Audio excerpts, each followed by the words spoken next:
Eu tô falando para vocês, daqui a pouco a cartinha de pedido de desculpas da Globo vem por apoiar mais uma ditadura no Brasil, né? Eu falo para vocês, a Rede Globo cumpriu o mesmo, está cumprindo agora o mesmo papel que cumpriu lá em 64. Em 64, quando teve o golpe dos militares, a Globo, isso aí, parabéns militares, é isso aí, salvar a democracia no Brasil, né? Aí depois perceberam o tamanho da merda que tinham feito em apoiar os militares, né? Os milicos fizeram um monte de merda, começaram a perseguir pessoas, começaram a censurar pessoas, a fazer um monte de lambança, torturar, coisas absurdas, né? Então, realmente, foi um absurdo, né? Só que o Alexandre de Moraes está fazendo a mesma coisa hoje em dia, é o mesmo processo, né? E já está muito claro há algum tempo que eles vêm fazendo isso, né? A ditadura não começa do zero, ela começa já fazendo as coisas erradas ali, né? Há sempre uma ruptura institucional. Aí o Merval Pereira já vem aqui com um papo de quase pedindo desculpa nessa coluna dele aqui, ó. Porque os Supremos já não é mais um governo autoritário que ameaça o Supremo, é o Supremo que ameaça a democracia. Ô Merval, desde 2019 que o Supremo faz isso. O inquérito das fake news foi exatamente isso. Foi o AI-1 dessa ditadura. Vocês. Ele já está percebendo. Ele próprio faz um meia-culpa aqui. Vamos ler a coluna dele aqui, porque ele já percebe o problema. Mas ele ainda diz que naquela época o Bolsonaro ameaçava o STF porque criticava o STF. Ora bolas! O Bolsonaro criticava o STF exatamente por ver a corrupção no STF e a politização do STF que agora está aflorando tão fortemente. O Bolsonaro estava certo nas críticas ao STF, né? O Bolsonaro nunca quis acabar com o STF e nem tinha condições de fazer isso. Mas o Merval Pereira, né, é o que eu falo. Mas ele admite aqui. Vamos ler essa coluna dele que está realmente muito interessante aqui. Eu já estou falando para vocês, daqui a pouquinho vai ter a Globo pedindo desculpa, cartinha de desculpa. Desculpa aí para a gente ter apoiado a ditadura do Alexandre de Moraes, porque é um absurdo, é o que está acontecendo. Eu sou Peter Turguniev, esse é o canal Ancapso e essas notícias foram sugeridas por Peter vai casar com a Greta Thunberg, Fux é o Elvis Presley do Judiciário e várias outras pessoas. Obrigado aí o pessoal que sugeriu notícias lá no nosso site, no visãolibertaria.com, e obrigado a você que está assistindo o nosso vídeo. Se você gosta do nosso conteúdo, por favor, deixe o seu like e se inscreva aqui no canal, né? Então, olha só a coluna do Merval Pereira hoje, né? Aqui, ó. A fórmula mais usada em governos autoritários de esquerda ou de direita para controle da democracia, sem que suas instituições deixem de funcionar na aparência, é o domínio do que aqui se chama Supremo Tribunal Federal. Muito estranho isso daqui, tá? Porque, por exemplo, não foi assim na ditadura militar brasileira em 64. Não dominaram o STF. Tinha alguns ministros favoráveis, outros eram contras, mas eles não se importaram com o STF, dominaram no executivo, né? O que ele está querendo criticar aqui é que ele quer criticar o Trump, entendeu? A esquerda, o Merval Pereira é de extrema esquerda, então ele critica o Trump e uma crítica que há lá nos Estados Unidos é que o Trump, né, encheu a Suprema Corte de pessoas de direita. Era prerrogativa dele. Lá nos Estados Unidos, quando sai um juiz, o presidente nomeia. Ele nomeou 3 juízes, né? E está arriscado nomear mais um agora nesse mandato dele agora, né? Enfim, mas essa é a situação. Ele está criticando, dizendo que o domínio do STF é que faz a ditadura. O que eu acho estranho, não é bem isso não, mas enfim, né? Por ser a última instância da justiça, é que pode definir quem está certo e está errado. De fato, tem muito poder político. Por isso é muito importante que o STF seja técnico, atue absolutamente tecnicamente, fuja de qualquer pressão política, tem que ser técnico, né? Por ser a última instância da justiça, é que pode definir quem está certo e está errado, especialmente no Brasil, onde qualquer tipo de ação vai parar lá. Por isso mesmo, um governo como o de Bolsonaro, que claramente tinha o objetivo de dar um golpe de Estado, caralho, eles inventaram na cabeça de Bolsonaro, nunca fez nada para dar um golpe de Estado, nunca fez nada, mas na cabeça desse pessoal, não, ele é golpista. No dia que ele se concorreu à presidência, já se falava que ele era golpista. De onde é que tiraram essa porra? Um absurdo essa crítica descabida ao Bolsonaro por isso. Não houve nenhuma decisão judicial que o Bolsonaro não acatasse, não aceitasse no governo dele. Que história é essa de Bolsonaro queria dar um golpe, né? Mas na cabeça desse pessoal, né? Atacava seus representantes para criar na população uma ojeriza à sua atuação. Não, a população já tinha essa ojeriza por conta justamente do enfrentamento do STF contra o Bolsonaro. Lembra como começou essa coisa toda? Começou com os decretos de armas. Bolsonaro foi eleito numa plataforma que era facilitar o acesso a armas no Brasil. Bolsonaro entrou na presidência, a primeira coisa que ele fez foram vários decretos facilitando a compra de armas pela população, em acordo com o que foi votado. Foi votado na eleição essa plataforma. forma.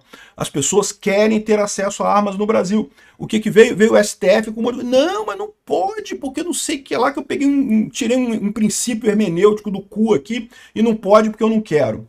Não tem nada na Constituição que proíba as pessoas de ter arma, né? É verdade que a Constituição brasileira, infelizmente, não tem uma proteção para as pessoas terem armas, como existe, por exemplo, na Constituição americana, né? Mas também não tem nada que proíba de ter armas, né? Então, ou seja, era um assunto que o presidente pode legislar e o STF não tem nada a ver com isso.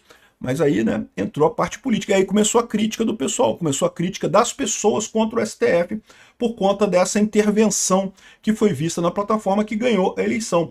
Ele atacava os seus representantes para criar uma ojeriza da sua atuação. Que lógica tem isso? Ele estava criticando o STF pelas ações do STF. Como, diga-se de passagem, você está fazendo neste momento, Merval Pereira? Então você também está querendo criar uma ojeriza na população por atuação do STF, é isso? O problema, a diferença aqui é que você não gosta do Bolsonaro. Você não queria o Bolsonaro como presidente, né? Você tem aquela doença mental que tem muita gente aqui no Brasil de ojeriza Bolsonaro sem qualquer lógica, sem qualquer princípio, né? Aqui, ó. Em consequência, os que defendiam a democracia... Olha só, aí ele está justificando. A gente, na época, a gente apoiou o STF porque esse ataque do Bolsonaro ao STF era absurdo. Peraí, deixa eu ver se eu entendi. Você está dizendo que o STF estava errado lá atrás, mas que o Bolsonaro criticar o STF era um absurdo, é um golpe. Peraí, estava errado, mas não pode criticar. Ou seja, fica claro que por consequência lógica, só pode ser, a única coisa que se extrai disso daqui é o Merval Pereira não gosta do Bolsonaro, só isso. Ele sabe que fez merda, ele sabe que o STF era digno de crítica. Olha só, deixa eu ler aqui.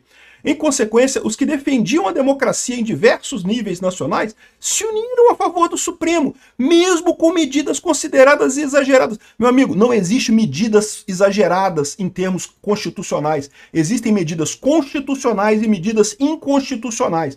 Se você tem uma medida chamada exagerada, ela é inconstitucional, é golpe. Chama-se golpe. Medidas inconstitucionais, como inquérito das fake news, não são exageradas. Elas são inconstitucionais, são um golpe.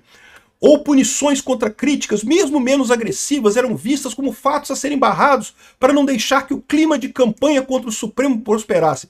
Olha que coisa que ele está dizendo. Ele está criticando a STF. Ah, mas o Bolsonaro não podia criticar. Não, o Bolsonaro não podia criticar. Não, o Bolsonaro criticar é errado. É clima de campanha contra o Supremo. O inquérito das fake news, por exemplo, mal iniciado há 7 anos, foi muito criticado no momento por falhas técnicas, como a indicação do Alexandre de Moraes como relator sem que houvesse um sorteio obrigatório. Exatamente. Mais uma inovação absurda, mais uma inconstitucionalidade patente, mais um golpe, né?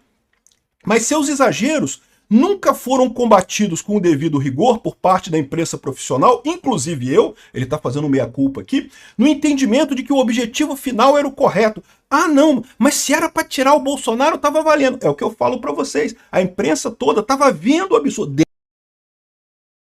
Desde aquela época eles sabem que o STF estava errado. Mas bate no Bolsonaro, Xandão! Bate no Bolsonaro, Xandão! Olha a lógica do Merval Pereira nessa coluna. Esse parágrafo, olha só, o que o Merval Pereira está dizendo aqui? Ó? O STF estava errado. Mas o Bolsonaro criticar o STF era golpe. Então a gente defendeu o STF. Você está criticando o STF agora, você está dizendo que ele estava errado agora. O Bolsonaro dizia que eles estavam errados naquela época. Então, que porra é essa? Por que o Bolsonaro dizer que o STF estava errado é golpe e agora você dizer não é golpe? Está dando um golpe agora, o Merval Pereira? Você está dando um golpe agora? É isso que você está fazendo? Que porra é essa? Que lógica de merda é essa, cara? Que lógica de negação esquerdista absurda é essa? Né? Só que não, a circunstância política permitiu que aflorassem alguns dos membros do Supremo seus instintos mais primitivamente autoritários. Desde o início. Para pensar o que o Alexandre de Moraes fez no aeroporto de Roma. Uma confusão em sala VIP ali que acontece, tá? Confusão no aeroporto, tá todo mundo nervoso, o aeroporto é uma merda, esperando, não sei o que lá. Acontece, com todo mundo acontece confusão no aeroporto. O Alexandre de Moraes deu carteirada, meu amigo. Você sabe com quem tá falando, vou mandar prender, vou botar a Polícia Federal para prender o cara, porque o cara quis entrar na sala VIP, a minha vaga na sala VIP, não sei o que lá, e olhou para mim feio. Cara, não tem nada mais autoritário do que isso, não tem nada mais de instinto primitivamente autoritário do que a porcaria que aconteceu no aeroporto de Roma. E vocês da Globo defenderam, fizeram até quadrinho dizendo que o cara tinha esbofeteado o filho do Alexandre de Moraes. Cara, que absurdo isso, bicho.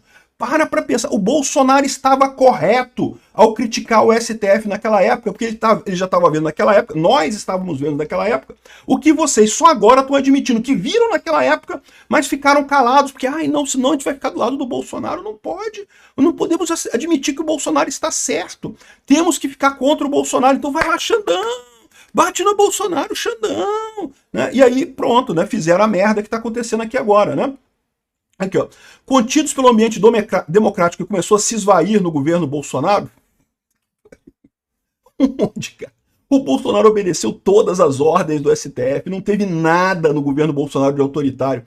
Ah, mas o Bolsonaro criticou algumas pessoas, não sei, criticou algumas pessoas. Nada, nem perto do que fez o Alexandre de Moraes, né? Anos de persistência da Lava Jato devem muito ao ministro Gilmar Mendes, que um dia classificou o governo petista de cleptocracia e apoiou as decisões que estiveram nos ministros Teori Zavascki e Edson Fachin, dois apoiadores de primeira ordem. Aí ele coloca uma coisa aqui importante, né? Ou seja, a Lava Jato realmente perseguiu os corruptos, né? Mas alguma coisa aconteceu no caminho, porém, que fez com que o ministro Gilmar Mendes mudasse de posição e passou a ser inimigo ferrenho da Lava Jato. Ah, o que aconteceu? Aconteceu o amigo do meu pai. A reportagem da Cruzoé que mostrava que o Toffoli estava metido na lista do Odebrecht e coisa e tal, né? É isso que aconteceu, Merval Pereira. É isso que levou a esse problema todo aqui, né? Criticava anteriormente, é bem verdade, as longas prisões preventivas e não sei o que lá. Tudo parecia compor um quadro proposto pelo senador Romero Jucá, estacar a sangria com STF e tudo. Foi exatamente isso. Chegou no STF, parou tudo. O Gilmar Mendes virou contra a Lava Jato, todo mundo virou contra a Lava Jato, né? O espírito vingativo de parte dos ministros do Supremo aparece agora na defesa da confraria. Exatamente, está todo mundo vendo. Estão defendendo eles próprios. Não estão defendendo a democracia. Que nunca defenderam a democracia. Sempre foi defendendo o Toffoli, a roubalheira do Toffoli, que era naquela época da Lava Jato e agora é do Banco Master, mas é a mesma roubalheira, né? Agora já não há mais um governo autoritário que ameaça o Supremo. É o Supremo que ameaça a democracia se envolvendo em um jogo político que, a pretexto de prevenir uma volta da extrema-direita ao poder, se transforma em instrumento de medidas autoritárias.